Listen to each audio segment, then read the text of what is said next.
নমস্কার বন্ধুরা, আজ আমি নিয়ে এসেছি গ্রাম বাংলার হারিয়ে যাওয়া পল ছাতুর রেসিপি। এটাকে অনেকেই পল ছাতু বা পোয়াল ছাতু, আবার অনেকে খড় ছাতুও বলে থাকে। আসলে পোয়াল কথার অর্থ হচ্ছে খড়। বর্ষাকালে খড়ের ওপর প্রাকৃতিকভাবেই এই ছাতু কিন্তু হয়ে থাকে। এই ছাতুর স্বাদ অসাধারণ। যারা খেয়েছো তারা তো জানোই, আর যারা খাওনি তারা অবশ্যই একবার ট্রাই করো। যদিও এই ছাতু পাওয়া কিন্তু এখন খুবই দুর্লভ। এখন অবশ্যই ছাতুর চাষও করা হয়, কিন্তু চাষ করা ছাতু আর প্রাকৃতিকভাবে হওয়া ছাতুর মধ্যে কিন্তু স্বাদের তফাৎ তো থাকেই। তো প্রথমে আমরা কিন্তু ছাতুগুলোকে এভাবে ছাড়িয়ে নেব। নিচের দিকে যে অংশটা খড়ের মধ্যে থাকে সেই অংশটা আমরা বাদ দিয়ে দেব। দেখতে পাচ্ছ, এভাবে বাদ দিয়ে নেব। এই রান্নাটা করতে খুব বেশি উপকরণেরও প্রয়োজন হয় না, সামান্য কয়েকটি জিনিস দিয়েই এই রান্না হয় অসাধারণ। এইভাবে ছাতুগুলোকে কিন্তু পরিষ্কার করে ধুয়ে নেব। তারপর আমরা দেখতেই পাচ্ছ পেঁয়াজ কেটে নিচ্ছি। পেঁয়াজগুলোকে ভালোভাবে খোসা ছাড়িয়ে পেঁয়াজগুলোকে কুচিয়ে নেব। পেঁয়াজটা কিন্তু একটু বেশি পরিমাণে দিতে হবে। যে পরিমাণ ছাতু তার থেকে একটু কম বা সেই পরিমাণ পেঁয়াজ দিতে হবে। এরপর লাগছে কাঁচা লঙ্কা। আমি গাছ থেকে কয়েকটা কাঁচা লঙ্কা তুলে নিলাম, সেই লঙ্কাগুলোকেও ভালোভাবে কুচিয়ে নিলাম। এবার গ্যাসের ওভেনটা অন করে দিয়ে একটা কড়াই বসিয়ে দেব। কড়াইটা গরম হয়ে এলে এর মধ্যে সর্ষের তেল দিয়ে দেবো। দিয়ে দেওয়ার পর তেলটা গরম হয়ে এলে এর মধ্যে আমি পেঁয়াজ কুচিগুলো অ্যাড করে দেব।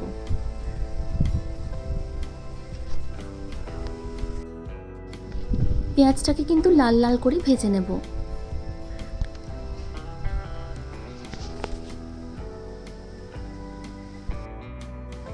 ছোটবেলায় এই ছাতু আমরা প্রচুর খেয়েছি, কিন্তু এখন আমরাও আর সেভাবে এই ছাতু পাই না। তাও যখনই বাজার যাই আর বাজারে গিয়ে দেখতে পাই এই ছাতু, তখন অবশ্যই কিনে নিয়ে আসি। এরপর অ্যাড করে দেব কাঁচা লঙ্কাগুলো।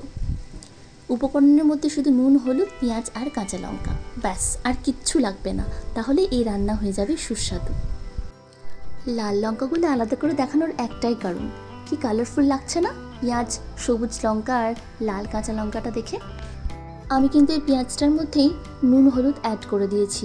তোমরাও আন্দাজ মতো নুন হলুদ অ্যাড করে ভালোভাবে ভেজে নিও পেঁয়াজটা। পেঁয়াজটা লাল লাল হয়ে ভাজা হয়ে গেলে এর মধ্যে ছাতুগুলো দিয়ে দেবো। দেখতে পাচ্ছ ছাতুগুলো এখন কতটা পরিষ্কার হয়ে গেছে। ছাতুটা কিন্তু অবশ্যই পরিষ্কার করে ধুতে হবে, কারণ এটা তো খড়ের মধ্যে হয়, অনেক রকম নোংরা খড় লেগে থাকে, তো সেটা ভালোভাবে পরিষ্কার করে নেবে। এবার পেঁয়াজের সঙ্গে এটাকে ভালোভাবে ভেজে নেব। ভাজাটা কিন্তু পুরোটাই হবে হাই ফ্লেমে, কারণ এই ছাতু থেকে কিন্তু অনেকটা জল বেরিয়ে আসবে।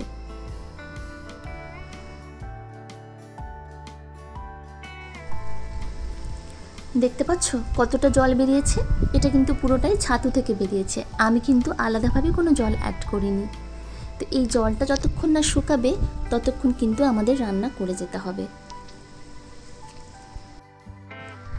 জলটা শুকিয়ে যাওয়ার পর লো ফ্লেমে কিছুক্ষণ বসিয়ে রাখবো। এখনও কিন্তু একটু একটু জল থেকে গেছে। যতক্ষণ না এটা ড্রাই হয়ে যাচ্ছে ততক্ষণ কিন্তু রান্নাটা কমপ্লিট নয়।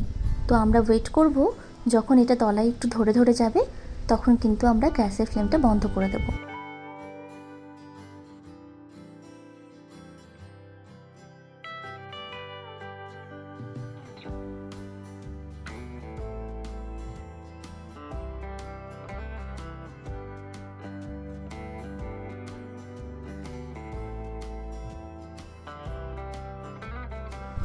আজকে কিন্তু একদম একটা অন্যরকম গ্রাম বাংলার রেসিপি আমি তোমাদের সঙ্গে শেয়ার করলাম।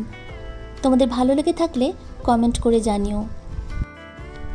তোমরা যারা এটা কখনো ট্রাই করোনি তারা একবার এভাবে বানিয়ে দেখো, আর আমাকে কমেন্ট করে জানিও তোমাদের কেমন লেগেছে।